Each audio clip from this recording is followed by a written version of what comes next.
Olá, meus queridos, tudo bem? Bom, estava dando uma olhadinha no livro de vocês e a gente está com um conteúdo um pouco limitado. Então, assim, a gente decidiu, tá? Eu decidi aqui, através do novo planejamento, a gente estimular um pouco mais, entrar mais um pouco nos assuntos que a gente já trabalhou. Então, assim, a gente viu um assunto chamado teorias evolutivas, falando sobre evolução, e hoje eu vou trazer para vocês as evidências da evolução. Tá certo? É interessante que a gente fale isso para a gente não mostrar a evolução apenas como uma teoria, sem mostrar nenhuma prova, nenhuma evidência de que possivelmente ela vai existir. Tá certo? Então, vou entrar um pouco mais nessa parte da evolução e aí vocês vão estar recebendo também esse material da aula, tá certo? Já que nosso livro ele vem um pouco mais resumido, certo? Então, o que a gente precisa lembrar? A gente precisa lembrar que existe aí algumas explicações para essa diversificação da quantidade, essa grande biodiversidade, tá certo? E uma delas é o criacionismo, onde algo sobrenatural, algo divino, tá? Um ser supremo, ele criou todas as coisas do jeito que estão aí até hoje, tá certo? Então, como criou-se naquele tempo e até hoje estão do mesmo jeito, a gente acredita numa teoria chamada de fixismo. A partir do momento que você é, é, é adepto do criacionismo, você está associando aí ao fixismo. Fixismo é exatamente essa ideia de que as coisas não mudam, estão fixas, tá certo? E é interessante que a gente fale também da geração espontânea na origem da vida, que diz o seguinte, que toda a vida ela pode ter surgido da matéria inanimada, tá certo? Ou seja, da matéria bruta, algo não vivo. E aí nós temos a transmutação, que uma espécie ela só pode originar de outra, que é isso que a evolução também acredita e explica, tá certo? Então, como eu falei para vocês, hoje a gente vai entrar no assunto de evidências da evolução, ou seja, aquilo que está comprovando que a evolução existe, e a principal delas é os fósseis, tá certo? Fósseis, que é um elemento que é estudado pela paleontologia, uma das principais evidências da evolução. Outra evidência da evolução é a taxonomia, que é exatamente a área da biologia que estuda a classificação dos seres vivos. Outra evidência da evolução é a anatomia comparada, é onde a gente compara a morfologia e as estruturas de uma espécie para a outra. A embriologia, que a gente vai ver que o processo de reprodução e de desenvolvimento é muito semelhante em todas as espécies, em grande parte das espécies, perdão. E aí, para iniciar, a gente vai falar de fósseis. Fósseis significa algo que é extraído da terra, certo? Então, é considerado fóssil qualquer indício da presença de um organismo que viveu em tempos remotos na Terra, qualquer indício, qualquer vestígio, certo? Então, uma fogueira, uma pegada, restos de instrumentos que eles poderiam ter utilizado para caça, para pesca, não sei, certo? Então, qualquer indício da presença desse organismo na Terra pode ser considerado um fóssil. Então, um fóssil de um animal, ele forma-se quando o quê? Quando as partes moles de um corpo, certo? Nós temos partes moles e partes duras no nosso corpo, no corpo dos animais. Essa parte mole ela vai se decompor, certo? Mas em compensação, o esqueleto ele vai ser substituído por minerais no solo. É o que a gente chama de um processo chamado de mineralização. Ou seja, aquele osso vai ser substituído por minerais, tá certo?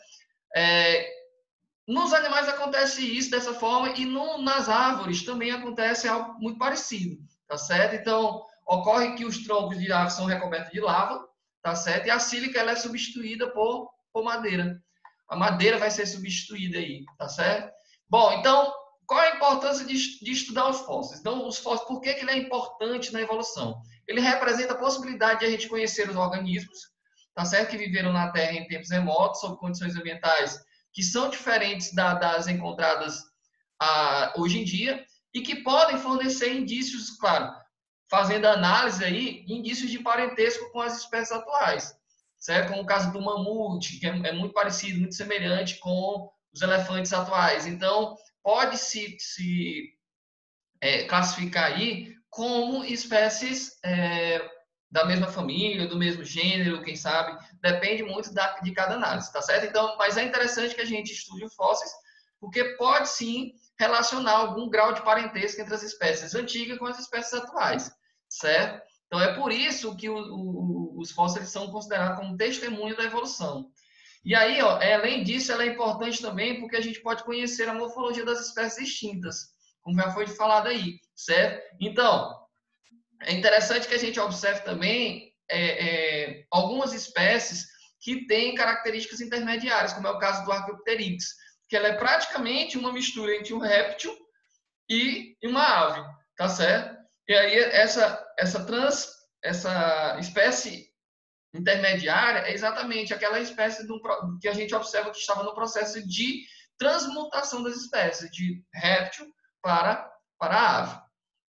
Bom, outra evidência evolutiva que a gente já falou é a taxonomia, tá certo? E o que é a taxonomia? É conhecer as espécies, as suas semelhanças, conhecer as suas diferenças, tá certo? Então, quando a gente faz isso, a gente está fazendo taxonomia, tá certo? A gente está estudando a taxonomia. E isso é muito útil para a gente analisar a evolução, tá certo? Então, nem todos os indivíduos de uma mesma espécie são exatamente iguais. E entre duas espécies nitidamente diversas, existe até um certo grau aí de parentesco numa forma intermediária. Olha só, então, são muito semelhantes, mas não é da mesma espécie, mas a gente pode estar relacionando aí um grau de parentesco. Então, a classificação dos seres vivos, a taxonomia, ela é uma evidência que fundamenta a evolução em que Charles Darwin dizia. O Charles Darwin sempre diz, vamos fazer uma revisão agora. Nós temos a teoria de Lamarck, que a gente estudou, e a teoria de Darwin. Lamarckismo e darwinismo. O Lamarck, ele diz que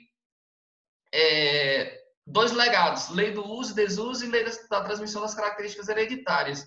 E o Charles Darwin falou em seleção natural e falou da ancestralidade comum, onde ele diz que todos os seres vivos foi dada origem a partir de um único ancestral comum, tá certo? Aí, no caso, a gente tem um ancestral comum do mamífero e aqui nessa imagem a gente vê que todos os mamíferos, eles surgiram aí a partir de um único ancestral comum. Bom, anatomia comparada. O que quer dizer isso? Anatomia é a morfologia, tá certo? É o estudo das estruturas do corpo. Então, como a gente vai se comparar, a gente está comparando entre as espécies, certo? E é na anatomia que a gente vai estudar essas duas estruturas, as estruturas homólogas e as estruturas análogas, e o que quer dizer cada uma delas. Vamos iniciar pelas estruturas homólogas. O que é as estruturas homólogas? São estruturas que têm características em comum, certo? Elas têm características em comum, realiza funções diferentes, tá aí. Tem a mesma herança genética, a mesma formação, mas realiza funções diferentes. Como assim, professor? Vamos dar um exemplo aqui. Olha só, aqui nós temos o braço de um homem, vou pegar a canetinha aqui. Nós temos aqui o braço de um homem. Aqui nós temos a pata dianteira de um cavalo. Aqui nós temos a asa de um morcego. E aqui nós temos a nadadeira de uma baleia. Se vocês observarem, em todos esses membros, nós temos aí a mesma composição óssea. Se você observar húmero e húmero aqui nas quatro estruturas, e se você for procurar todos os ossos que tem em um, vai ter no outro. Ou seja, apresentam a mesma características, mas apresentam funções diferentes. Olha só, o braço do homem serve para prender, para pegar, certo? A pata dianteira serve para locomoção, mas em compensação não serve para pegar. A asa de um morcego, voar. A nadadeira da baleia, nadar, certo? Então, tem a mesma composição óssea, tem a mesma origem embrionária, porém apresenta funções diferentes, certo? Então, nós temos aí a irradiação adaptativa, que é caracterizada pela diferenciação de organismos a partir de um ancestral comum. Diferenciação, certo? Então, tem o mesmo ancestral, tem a mesma origem embrionária, porém apresenta funções diferentes. E aí, depois, nós temos as estruturas análogas, que é exatamente o oposto do que aconteceu com as estruturas homólogas. Refere-se a quê? A semelhança morfológica entre a estrutura, no caso a gente está olhando aqui o exemplo, duas asas, que foram adaptadas para desempenhar a mesma função, mas tem origem embrionária diferente. No caso, a asa do inseto é diferente da asa da ave. A asa da ave você pode perceber que é composta aqui de de ossos, certo? Então, você pode perceber que a asa da ave é composta de ossos. E aqui a asa do inseto é composta apenas de nervuras e de quitina, tá certo? Então não tem a mesma origem embrionária, certo? Então, aves insetos, elas têm asas, mas não são parentes. Apesar de terem asas, mas não são parentes, tá certo? Aí nós temos os órgãos vestigiais, que são órgãos reduzidos no tamanho, geralmente sem função nenhuma, praticamente, que corresponde a órgãos maiores e funcionais em outros organismos. Então, assim, em um determinado ser vivo ele não tem nenhuma função, mas em outro ser vivo, sim, certo? E isso indica uma ancestralidade comum. Como é, por exemplo, o apêndice. É uma estrutura pequena e sem função específica, que parte do seco, tá certo? Que é a estrutura localizada no ponto onde o intestino delgado liga-se ao intestino grosso. E para o homem, o apêndice não tem nenhuma função propriamente dita, assim, de função importante, tá certo? Mas em compensação, nos roedores, o seco é uma estrutura bem desenvolvida, no qual o alimento parcialmente digerido ele vai ser armazenado e a celulose, que é abundante nos vegetais, né, vai ser degradada pela ação de bactérias especializadas. É por isso que a gente não consegue aí tão facilmente quebrar a celulose. Bom, e a embriologia? A embriologia é o estudo do desenvolvimento do embrião, feto e todo ser vivo. Então, assim, à medida que o embrião se desenvolve, surgem características que são individualizantes e as semelhanças começam a diminuir.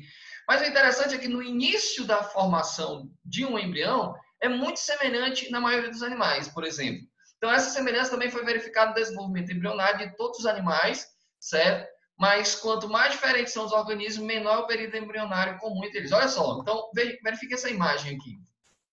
Nós temos aqui a origem embrionária do tubarão, temos a salamandra, do anfíbio, lagarto, réptil, gambá, macaco e homem mamífero. Então, olha só, se a gente for observar, o início, que é esse momento aqui, o início do desenvolvimento embrionário, ou seja, do desenvolvimento do embrião, é muito semelhante em todas essas espécies. E aí, a partir do momento que vai se distanciando, no caso, homem e macaco, por exemplo, a todo momento aqui você vai vendo uma semelhança muito, muito grande. E isso comprova aí, olha só, até aqui, ó, na formação do feto já, a gente vê uma semelhança muito grande. Isso comprova aí um grau de parentesco, tá certo? Lembrando, não existe esse negócio de dizer que o homem descende do macaco, mas que existe um grau de parentesco devido